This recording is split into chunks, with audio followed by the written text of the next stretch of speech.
Oui, nous voulons être un peuple embrasé, l'Église que ton cœur attend. Viens briser nos chaînes, détruis notre orgueil, Seigneur, fais-le maintenant. Oui, nous voulons être un peuple embrasé, l'Église que ton cœur attend. Viens briser nos chaînes, détruis notre orgueil, Seigneur, fais-le maintenant. Notre Père plein de bonté, nos cœurs à toi s'abandonnent. Pour ce monde que tu as tant aimé, Seigneur, voici nos couronnes. Esprit de Dieu, Esprit du Dieu vivant, souffle du nord, souffle du sud, souffle de l'est, souffle de l'ouest, Esprit de Dieu, Esprit du Dieu vivant. Souffle des quatre vents, descends sur nous.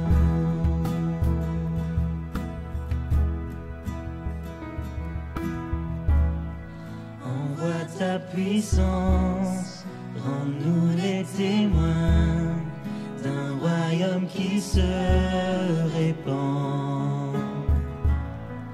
Fais brûler nos cœurs au sein des ténèbres, comme un phare dans l'océan.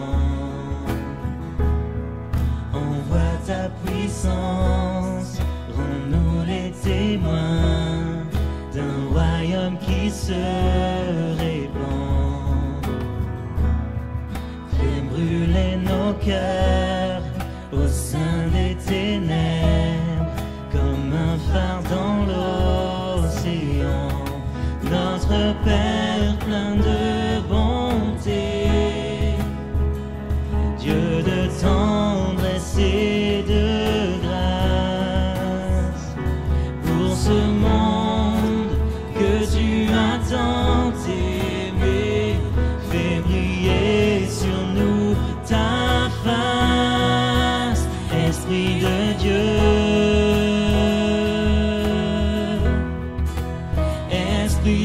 Dieu vivant, souffle du nord, souffle du sud, souffle de l'est, souffle de l'ouest, Esprit de Dieu, Esprit du Dieu vivant. Souffle des quatre vents et descend sur nous.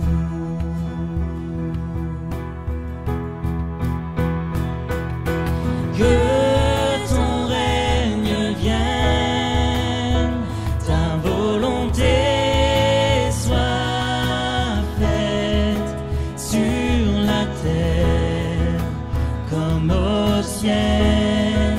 Sur la terre comme au ciel.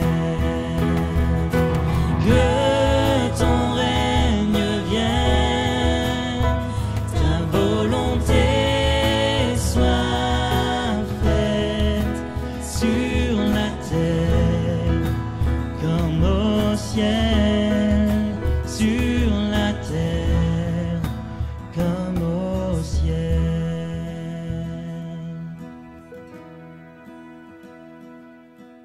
Et on vient de chanter non pas de la religion, mais on vient de chanter l'amour du Seigneur. On vient de chanter la réalité de ce qu'il est. il est celui qui nous aime. Alléluia. Et nous sommes heureux d'être là ce soir. C'est un plaisir de se retrouver, mais ce plaisir sera d'autant plus grand le jour où nous serons tous réunis, autant que cette salle puisse nous contenir, n'est-ce pas? Et ne soyons plus limités par ces principes de précaution qui sont tout à fait judicieux et que nous devons respecter à ce jour. Je voudrais aussi, parce que ce message est enregistré, eh bien, saluer nos frères et sœurs qui ne peuvent nous rejoindre, que le Seigneur les bénisse là où ils sont et nous les bénissons dans le nom de Jésus et que rapidement, eh bien, il leur soit possible de nous rejoindre. Gloire à Dieu. La pensée qui m'est venue sur le cœur en début de cette semaine, c'est son Église. Je ne parle pas de l'Église de Marseille-Sébastopol, je parle de son Église là où des hommes et des femmes sont réunis en son nom sur toute la surface de la terre. Chaque Église locale où le plein Évangile est prêché, où l'Évangile est vécu dans la dignité de l'Évangile et à la lumière de sa parole.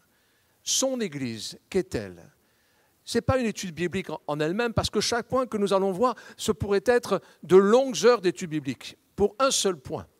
Donc on va juste effleurer quelques fondamentaux de ce qu'est son Église. Et son Église, c'est chaque cellule vivante que nous sommes. Donc ce n'est pas de la théorie, mais c'est ma vie qui est impliquée dans ce message. Et je parle pour chacun d'entre nous. C'est mon existence. Je suis précieux aux yeux du Seigneur et ma vie, mon bonheur, mon épanouissement se trouve au milieu du peuple de Dieu. Même si nous avons tous une vie différente, tous un planning bien chargé, peut-être même des sphères qui ne se croiseront jamais parce que nous sommes dans d'autres sphères que d'autres, mais pour autant, nous sommes enfants de Dieu et nous sommes membres de cette Église. Et je ne parle pas au sens associatif du terme, je parle au sens spirituel du terme. Alors nous lisons dans la première lettre aux Corinthiens, chapitre 1er, et au verset 2, l'Église de Dieu qui est à Corinthe, à ceux qui ont été sanctifiés en Jésus-Christ, appelés à être saints, et à tous ceux qui invoquent en quelque lieu que ce soit le nom de notre Seigneur Jésus-Christ, leur Seigneur et le nôtre. L'Église, son identité, je dirais même son entité, c'est d'être le peuple de Dieu. L'Église, ce n'est pas une religion, une mise en place de dogmes et de principes, c'est la volonté de Dieu. Que l'Église soit, que des hommes et des femmes, jeunes gens, plus jeunes encore, comme nos aînés, comme ceux qui sont à la porte de l'éternité, tous ensemble nous composions cette Église. Pas simplement les bien portants, ceux qui sont actifs dans l'Église, mais nous sommes tous utiles, tous précieux. Même nos bien-aimés qui ne peuvent nous rejoindre aujourd'hui et qui sont peut-être sur un lit d'hôpital ou pour d'autres dans une chambre d'un EHPAD, voici, le Seigneur a pour eux un regard de compassion, de force et de vie dans leur existence. Si nous lisons 2 Corinthiens, chapitre 6, versets 14 à 16, « Ne vous mettez pas avec les infidèles sous un joug étranger, car quel rapport y a-t-il entre la justice et l'iniquité ? Ou qu'y a-t-il de commun entre la lumière et les ténèbres? Quel accord y a-t-il entre Christ et Bélial? Ou quelle part a le fidèle avec l'infidèle? Quel rapport y a-t-il entre le temple de Dieu et les idoles?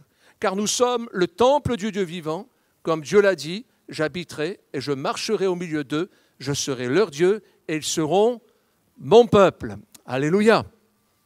Dans les circonstances par lesquelles nous passons, nous sommes quelque part bousculés dans notre vie de tous les jours, peut-être même dans notre devenir professionnel, et même dans ce lieu qui devrait être un lieu convivial, on est bousculé, on n'a plus nos points de repère, on n'a plus nos amis qu'on voit habituellement, et ainsi de suite.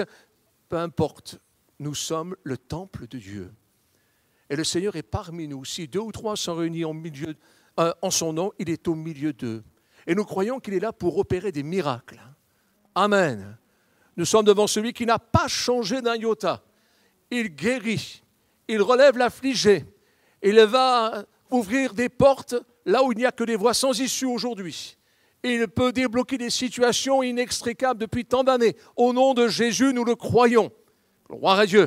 Il ferme la gueule des lions. Il est celui qui fait couler l'eau du rocher. Il n'a pas changé. Nous lisons dans 1 Corinthiens, chapitre 6, versets 15 et 16. « Ne savez-vous pas que vos corps sont des membres de Christ ? Prendrais-je donc les membres de Christ pour en faire les membres d'une prostituée? Loin de là, ne savez-vous pas que celui qui s'attache à la prostituée est un seul corps avec elle?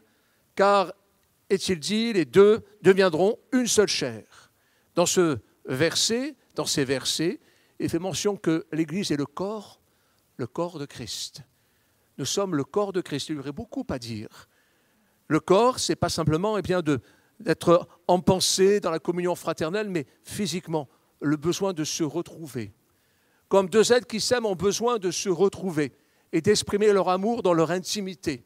De la même manière, l'Église qui se réunit, c'est ce lien, plus qu'un lien solennel, c'est un lien intime dans la présence de Dieu. Ah, qu'il est doux pour des frères et sœurs de demeurer ensemble. Et combien nous avons besoin de retrouver ces moments. Et quand l'Église se réunit, il y en a un autre qui n'est pas heureux, il n'est pas content. Je ne dirais pas qu'il tremble, c'est Christ qui en a fait son affaire, et Christ l'a vaincu. Mais nous sommes cachés en Jésus-Christ. Et l'Église, chaque cellule vivante de cette Église est le corps de Christ. Et nous voulons que ce corps soit propre, qu'il soit beau, qu'il soit sanctifié, mis à part pour son œuvre, pour son service.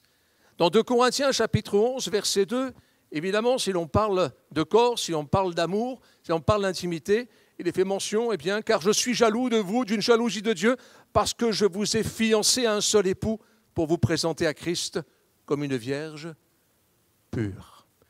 Nous appartenons à celui qui est en route. Comme il est parti, il revient. Alléluia. Nous ne sommes pas dans une religion. Et quand bien même quelques cabales pourraient être dites, quand bien même il pourrait y avoir de droite et de gauche quelques jugements sur quelconque église, et entre autres la nôtre, ceci peut nous blesser, nous faire du mal, mais nous sommes fiancés à celui qui revient. Et nous l'attendons. Et ceci me fait penser aux vierges folles et celles qui étaient sages. Vierges, toutes les 10, mais 5 étaient folles. Elles vivaient comme si le monde leur appartenait, et les 5 autres attendaient et veillaient à ce que leur lampe soit pleine d'huile. Je continue toujours dans la même pensée. Dans 1 Timothée, chapitre 3, verset 15, « Mais afin que tu saches, si je tarde, comment il faut se conduire dans la maison de Dieu, qui est l'église du Dieu vivant, la colonne et l'appui de la vérité. » Alléluia. L'église, ce n'est pas que nous ayons raison, ce n'est pas que nous sachions toutes choses, ce serait de l'impudence et même de la bêtise. Nous avons tout à apprendre du Seigneur, mais pour autant nous avons celui qui est tout pour nous et qui est la solution pour tous les hommes.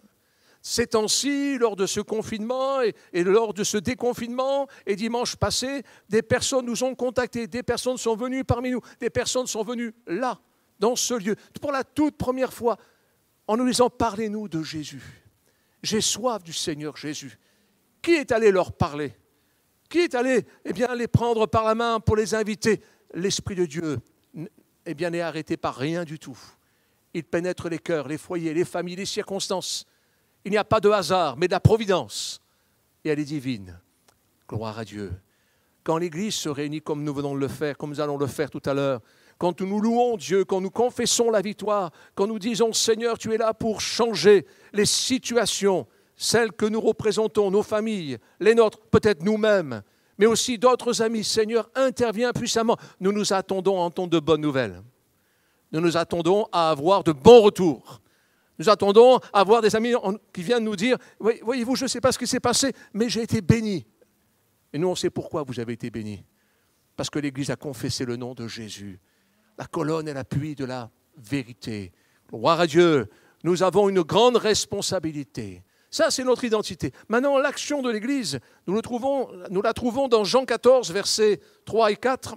« Et lorsque je m'en serai allé, et que je vous aurai préparé une place, je reviendrai, et je vous prendrai avec moi, afin que là où je suis, vous y soyez aussi. Vous savez où je vais, et vous en savez le chemin. » Faute d'espoir ou faute d'espérance, le peuple meurt, nous dit la parole de Dieu. L'Église est pleine d'espérance. Parfois, peut-être, nous ramenons la bénédiction de Dieu à notre niveau. Seigneur, mais que sera demain? C'est légitime, c'est normal. Et nous ne péchons pas quand nous faisons une telle prière. Que sera demain pour moi, pour mes amis, pour mes collègues, pour ceux que je côtoie, pour ceux à qui j'ai rendu témoignage? Que sera leur lendemain? Ces questions sont légitimes, mais montons un cran au-dessus. Le Seigneur nous a dit qu'il sera avec nous tous les jours. Tous les jours. Dès l'instant que nous sommes en marche pour le retrouver. Comme il est parti, il revient, nous dit la parole de Dieu. Nous sommes pleins d'espérance.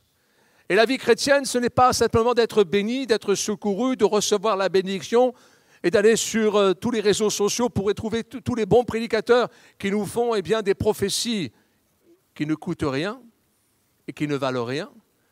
Non, nous voulons nous nourrir de la parole de Dieu. Celle qui est belle, mais qui est exigeante. Celle qui est intraitable, non négociable. On la reçoit telle qu'elle est. Et elle est bonne pour chacun d'entre nous. Et nous avons besoin de la recevoir en cette soirée. Autant nous sommes nombreux, autant nous avons des besoins différents. Et pour chacun, il y a une manne spirituelle qui nourrit chacun d'entre nous. Que son nom soit béni. Jean 13, versets 34 à 35, « Je vous donne un commandement nouveau, aimez-vous les uns les autres comme je vous ai aimés, et vous aussi aimez-vous les uns les autres, à ceux-ci tous connaîtront que vous êtes mes disciples, si vous avez de l'amour les uns pour les autres. » Toujours facile d'écrire un gentil poème, un gentil mot, quelques émoticônes en plus pour saupoudrer et de dire « vous êtes mes amis, on vous aime » et ainsi de suite. Mais ce n'est pas ce que le Seigneur veut pour nous. Ce qu'il attend de nous, c'est que nous puissions nous voir, que nous puissions nous porter et mieux nous supporter. N'est-ce pas? C'est une belle école. Ne supporter non pas en disant « je dois supporter », non. La Bible me dit que vous qui êtes forts, c'est-à-dire nous tous, supportez les faibles. Tous ceux et celles qui viennent avec leurs problèmes et déposez-les à mes pieds. Amenez tous ces hommes, ces femmes, malades, atteints de je ne sais quel mal, amenez-les, moi, à mes pieds, au pied de la croix.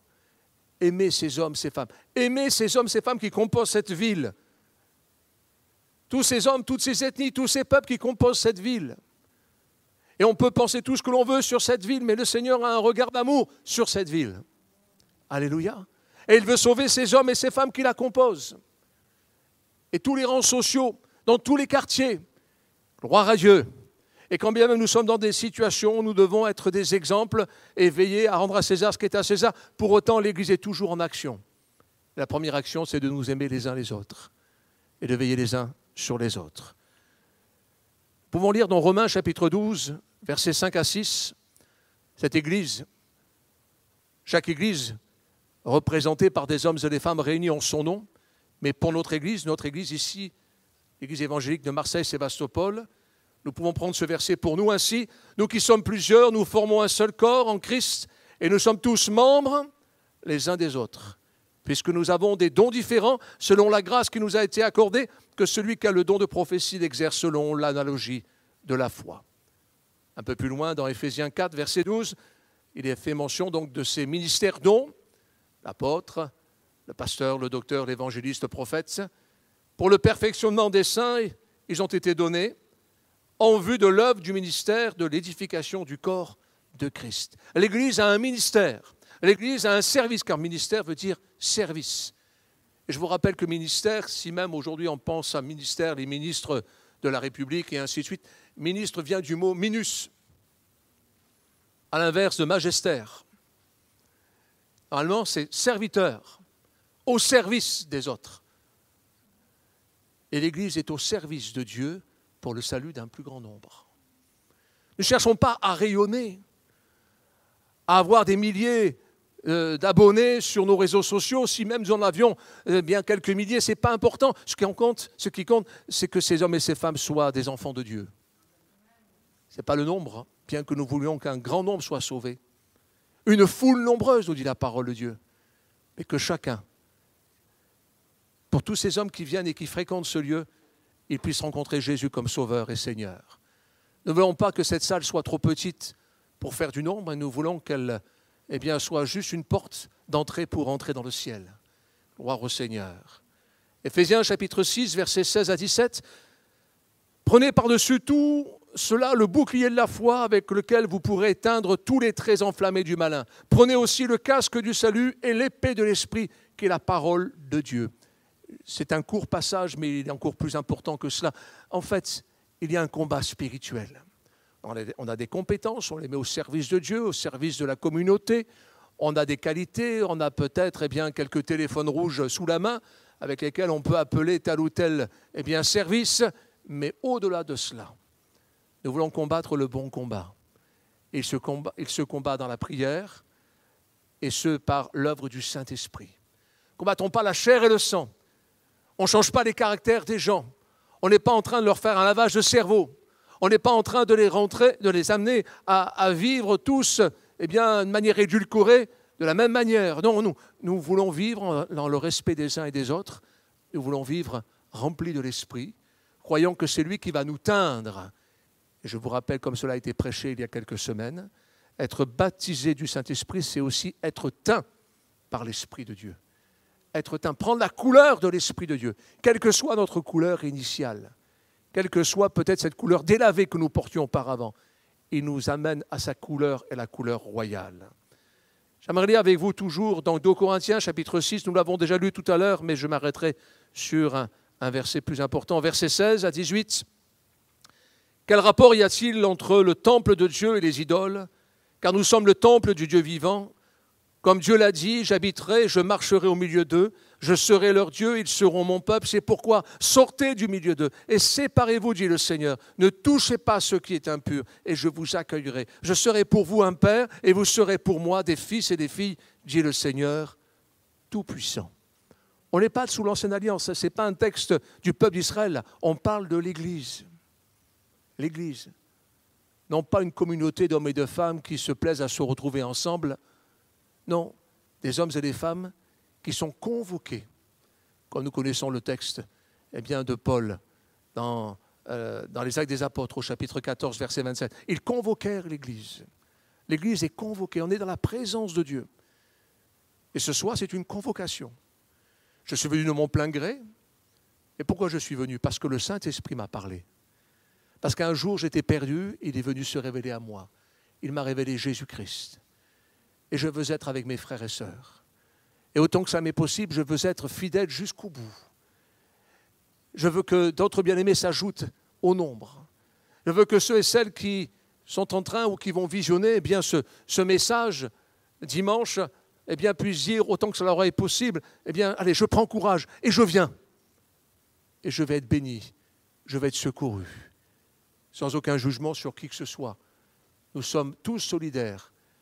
Nous sommes unis les uns aux autres. Il n'y a pas de plus grand, de plus petit. Celui qui va être le plus grand parmi nous, qu'il soit le serviteur de tous, nous dit la parole de Dieu.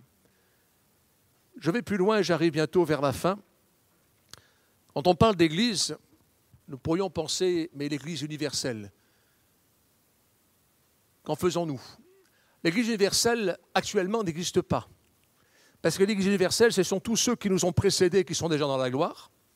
Et tous ceux que le Seigneur va sauver, si le Seigneur tarde encore, et peut-être que nous ne serons plus ici sur la terre. C'est ça l'Église universelle.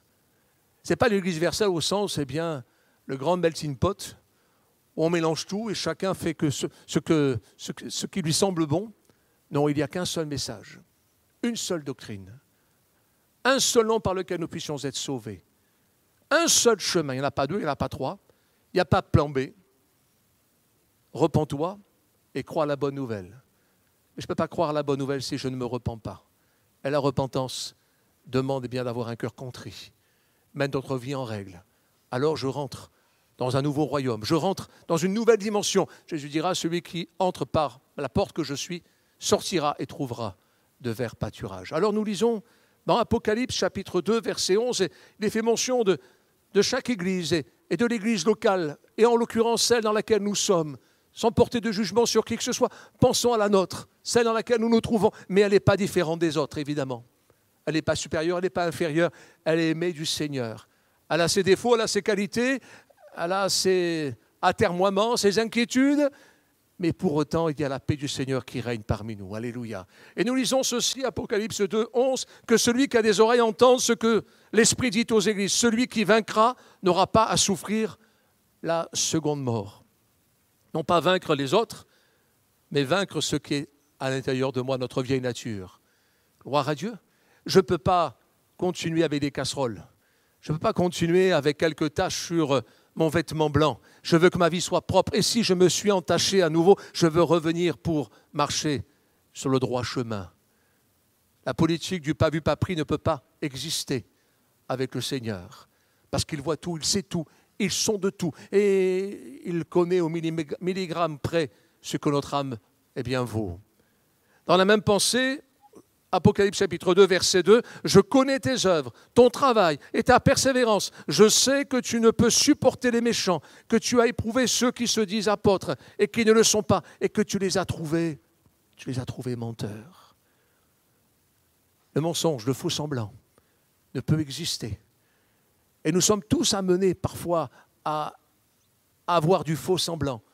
Seigneur, je veux être vrai. Je ne peux pas tout louer s'il y a du faux semblant dans ma vie. Je ne peux pas confesser ton nom si ma vie est une mascarade, une pièce de théâtre et surtout mal jouée. J'ai besoin que ma vie soit propre devant toi. Je ne peux pas me changer, mais toi, tu me changes. Je veux être une pierre vivante dans l'Église, qui compose cette Église que nous sommes, ces hommes et ces femmes qui composent cette Église. Dans mes notes, j'ai marqué ceci, l'Église locale, la nôtre comme tant d'autres, elle est composée d'hommes et de femmes nés de nouveau, sauvés par grâce, qui veillent sur leur vie, qui veillent sur leur témoignage, qui veillent sur leur attitude de cœur, qui veillent sur leurs choix, leurs décisions, même les plus intimes, celles dans lesquelles personne n'a s'immiscé. Mais Dieu, lui, il a le droit de dire. Et j'ai besoin de veiller sur cela. Mais si je lis bien, et je vais plus loin, dans cette Église, il y a aussi ceux qui ne sont plus fidèles, qui l'ont été mais qui ne le sont plus. Il y a aussi ceux qui sont tombés. Il y a même ceux qui sont morts. Pourquoi je dis cela? Permettez que nous lisions. Toujours Apocalypse chapitre 2 verset 5. « Souviens-toi donc d'où tu es tombé. Repens-toi et pratique tes premières œuvres. Sinon je viendrai à toi et j'ôterai ton chandelier de sa place, à moins que tu ne te repentes. » Seigneur, visite-nous par ton esprit. Nous voulons chanter des cantiques qui nous emmènent dans ta présence. Nous voulons recevoir la bénédiction. Nous voulons être encouragés, mais c'est normal. Et nous avons le droit de le faire et le demander au Seigneur. Lui, il attend qu'une seule chose, c'est que nous nous repentions pour que notre vase soit propre, pour que notre vie soit nette. Alors après, il peut nous remplir de cette bonne nouvelle. Il peut nous remplir de cette bonne nouvelle. Et nous remplir encore afin que notre vie soit comme de l'eau qui déborde de ses rives. Alléluia. Permettez que nous lisions un dernier, ultime verset. Apocalypse 3, verset 1er. « Écrit à l'ange de l'église de Sardes, voici ce que dit celui qui a les 7 esprits de Dieu et les 7 étoiles. Je connais tes œuvres. Je sais que tu passes pour être vivant. Tu es mort. » Et il parle à une église, il ne parle pas à un vieux temple en ruine. Il parle à une église, il ne parle pas à un bâtiment. Il parle à des hommes et des femmes qui ont leur programme, leurs réunions, leurs activités, qui chantent tous les cantiques que vous voulez. Peut-être même que c'est une méga église. Elle est morte. Ce que je veux, avec mes frères et sœurs, c'est que l'église dans laquelle nous sommes soit trouvée vivante. Elle l'est, alléluia. Mais nous voulons rester vivants. Veiller à ce que nos pieds soient propres pour porter le plein évangile. Plein d'amour pour le salut d'un plus grand nombre. Alléluia. Oh, combien le Seigneur aime cette Église. Non pas parce qu'elle est meilleure que les autres, mais parce que c'est son Église. Comme il aime l'Église de nos frères et sœurs dans d'autres quartiers de cette ville de Marseille, c'est son Église et il l'aime. Et il veille sur elle. Et il ne permettra à personne de toucher à l'Église. Elle est pleine de défauts, l'Église. En commençant par moi. Elle est pleine de défauts. Mais lui, il est plein d'amour. Alléluia. Que le nom du Seigneur soit béni. Seigneur, merci pour ta parole. Elle est toute simple. Elle est comme un torrent d'eau fraîche qui passe dans les cœurs et qui roule, Seigneur, la vase qui est au fond pour purifier le lit de la rivière. Roule la pierre aussi pour que tout ce qui était caché disparaisse et que l'eau soit limpide. Et nous voulons cette eau limpide dans nos cœurs, dans nos vies, dans nos maisons. Seigneur, personne ne nous juge. Nous ne sommes pas là pour être accusés, nous sommes là pour être restaurés, nous sommes là pour être sous ta main puissante, une main bénissante. À toi la gloire. Tu nous aimes, Seigneur, et nous sommes heureux dans ta présence. Seigneur, passe dans chaque maison, dans chaque famille que nous représentons. Passe et glorifie-toi, Seigneur. Mais que nous comprenions une chose, c'est que tu aimes ton Église. Elle est à toi. Elle t'appartient. Elle est la colonne et l'appui de la vérité. Et tu ne permets à personne d'y toucher. Ô Seigneur, nous voulons être un sujet de joie et de bénédiction pour nos frères et sœurs, car nous sommes membres les uns des autres. Que ton nom soit béni. Amen. Viens briser nos chaînes, détruis notre orgueil.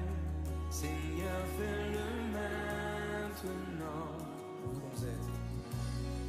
Oui, nous voulons être un peuple embrasé, l'Église que ton cœur attend.